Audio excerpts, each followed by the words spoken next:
বিশ্বনাথ চক্রবর্তী বলছেন? হ্যাঁ, বলছি। বলছি স্যার, রীতিমতো চন্দ্রকোনা থানায় বসে আছে, তার গাড়ির উপর, শুভেন্দু অধিকারীর গাড়ির উপর হামলা, কি বলবেন আপনি? না দেখো, এটা খুবই ন্যক্কারজনক ঘটনা। রাজ্যের বিরোধী নেতা বা বিরোধী দলকে যেভাবে এখানে অত্যাচারিত হতে হয়, এ মানে প্রতিনিয়ত প্রতিনিয়ত। এবং গত 5 বছরে শুভেন্দুর কনভয়ে হামলা একাধিকবার হয়েছে। এবং আজকে পুরুলিয়া জনসভা থেকে ফেরার পথে যেভাবে হামলা হয়েছে, ওর গাড়ির উপরে, বোনেটের উপরে মানে লাঠি দিয়ে ভাঙচুর চালানো হয়েছে। এবং যেটা মানে আজকে বিরলতম ঘটনা বলবো আমি, যে এর আগে শুধুমাত্র মানে একতরফা শাসক দলের বিরুদ্ধে অভিযোগ উঠেছিল যে তারা বিরোধীদেরকে আটকায়, বিরোধীদের সভা সমিতি করতে দেয় না। এবং সবসময়ই ইয়ের থেকে, কলকাতা হাইকোর্ট থেকে মামলা করে মানে সভা সমিতি করতে হয়। কিন্তু আমরা প্রশ্ন তুলছিলাম যে কেন বিরোধী রাজনৈতিক দল বা তার নেতারা কেন মানে থানায় অবস্থান করে না, ধর্ণা দেয় না। আজকে কিন্তু শুভেন্দু অধিকারী কিন্তু যে মুডে দেখলাম, যে ভূমিকায় দেখলাম, এটাই পশ্চিমবাংলার মানুষ চায়। যে বিরোধী নেতা পরিষ্কার, মানে যে when order is disorder, then disorder is the first step to bring order. অর্থাৎ এখানে পুলিশের নিরাপত্তা দেওয়ার কথা, সেই পুলিশ যেহেতু নিরাপত্তা দিতে না পারে, এরকম বিরোধী দলের নেতা যে সাংবিধানিক পদ, সে গণতান্ত্রিক অধিকার বলে সভা করতে গিয়েছিল পুরুলিয়া থেকে, পুরুলিয়ায়, সে পুরুলিয়া থেকে ফেরার পথে তার উপর, তার কনভয়ের উপর যেভাবে আক্রমণ করা হলো। এর আগেও একাধিকবার আক্রমণ করা হয়েছে শুভেন্দু অধিকারীর কনভয়ে। আজকে তিনি যে উদ্যোগটা নিয়েছেন, থানায় গিয়ে রীতিমতন মানে অভিযোগ দায়ের করবার কথা বলেছেন। তার অভিযোগ যে থানা অভিযোগ নিতে চাইছে না বা গড়মুষি করছে।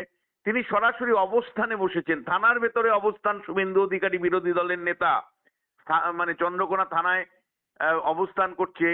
এটা কিন্তু অনেক বেশি এফেক্টিভ। বিশেষ করে আমি বলবো প্রতিবাদের প্রশ্নে।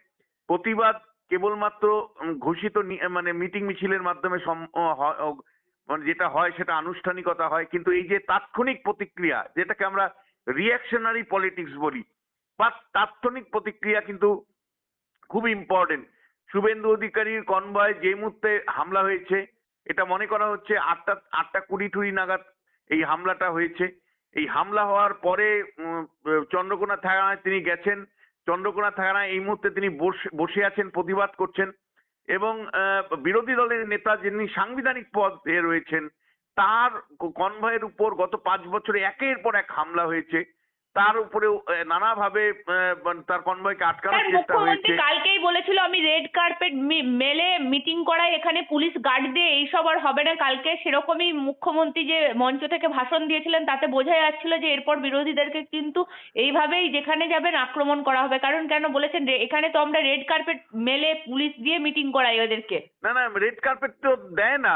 এখানেও পশ্চিমবাংলাতে বিরোধী দলকে একটা মিটিং করতে গেলে মুখ্যমন্ত্রী মানে গত পরশুদিন মানে বললেন যে এখানে তো আদালত থেকে মানে রায় নিয়ে আসে, আদালত আবার রায় দেয়। মানে এদিন যেন বিরোধীদেরকে না রাখতে পারলেই বাঁচে।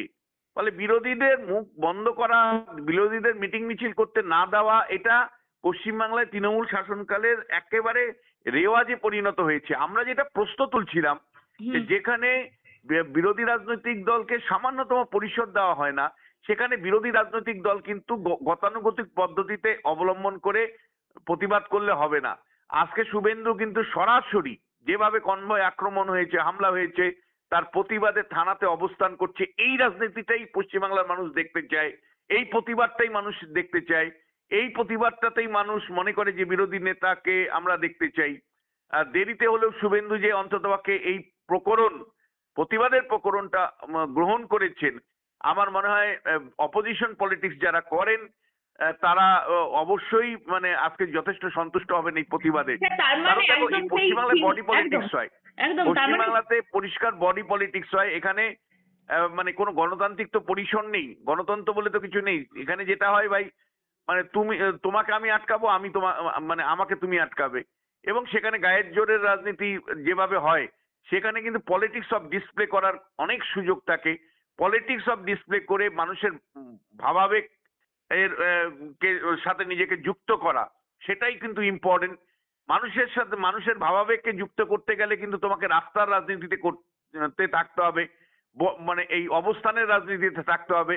থানায় বসে শুভেন্দু অধিকারী যেভাবে রয়েছেন এবং চাপ তৈরি করছেন যে মানে এই শুভেন্দুর কনভয়ে হামলার প্রতিবাদ করছেন এবং এই কেস রেজিস্টার করার জন্য চাপ দিচ্ছেন, এটা পশ্চিমবাংলায় বিরোধী রাজনীতির জায়গা থেকে গত 5 বছরের বিরলতম ঘটনা।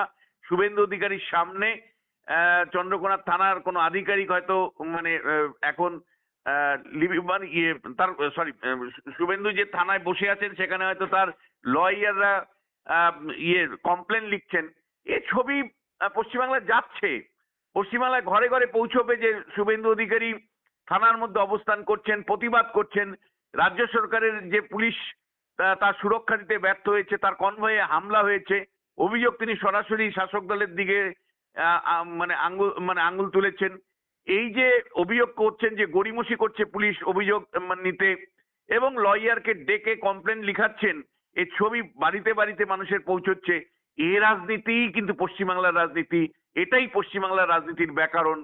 তার এই মানে রাজনীতি সেই করেই সিঙ্গুর মমতা নন্দীগ্রামের বন্দ্যোপাধ্যায় ভূমিকায় আবারও হয়েছেন। শুভেন্দু অধিকারী, সিঙ্গুর নন্দীগ্রামের ভূমিকায় আবারও শুভেন্দু অধিকারীকে দেখা যাচ্ছে নাকি স্যার? তখন একেবারে সিঙ্গুর নন্দীগ্রামেই শুভেন্দু অধিকারী দেখেছি। এই রাজনীতি করেই কিন্তু মমতা বন্দ্যোপাধ্যায় হয়েছেন।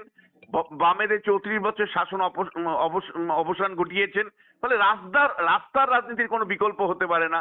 টেলিভিশনে বসে অথবা তোমার সেমিনারে বক্তৃতা করে পশ্চিমবাংলার রাজনীতি করা যায় না।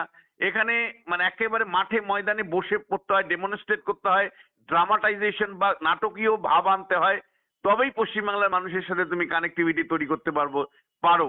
ফলে ড্রামাটিক কন্ডিশন তৈরি যদি পলিটিক্সে না তুমি করতে পারো, তুমি তাহলে পিছিয়ে থাকবে। শুভেন্দু অধিকারীর সংক্রান্ত যে কোনো বিশ্লেষণ করতে গিয়ে আমি বারবার বলেছি যে আবেগ চাই, ওর মধ্যে ভীষণ পরিশ্রম আছে, ওর মধ্যে সাংগঠনিক ক্ষমতা বিরাট পরিমাণে আছে, যেভাবে রাজনীতি বোঝন ক্ষমতাও যথেষ্ট, কিন্তু আবেগটার অভাব আমি বারবার উল্লেখ করেছিলাম। অন্তত রাস্তার রাজনীতি এবং যেভাবে শুভেন্দুর কনভয়ের বাস দিয়ে হামলা এবং হামলাকারীদের না ধরার জন্য তিনি চন্দ্রকোনা থানায় বসে প্রতিবাদ করছেন, এইটা কিন্তু আমি বলবো অন্য শুভেন্দু অধিকারীকে পাচ্ছি, অন্য বিরোধী দলের নেতাকে পাচ্ছি। এই রাজনীতিটা কিন্তু শুভেন্দু অধিকারীকে অনেক দূর এগিয়ে দিবে বলে আমি মনে করি। এই রাজনীতিটার অভাব এতদিন আমি অন্তত বিশ্লেষক হিসাবে অনুভব করেছি। আমি মনে করি মানে থানায় বসে যে প্রতিবাদটা তিনি করছেন তার মধ্য দিয়ে তার হাজার হাজার কর্মী সমর্থকদের কাছে তিনি তার বার্তা পৌঁছে দিতে পারবেন, শাসন ব্যবস্থার অগণতান্ত্রিক চেহারাটা বেআব্রু করে দিতে পারবেন।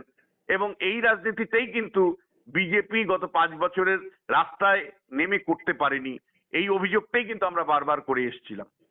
স্যার আপনাকে অসংখ্য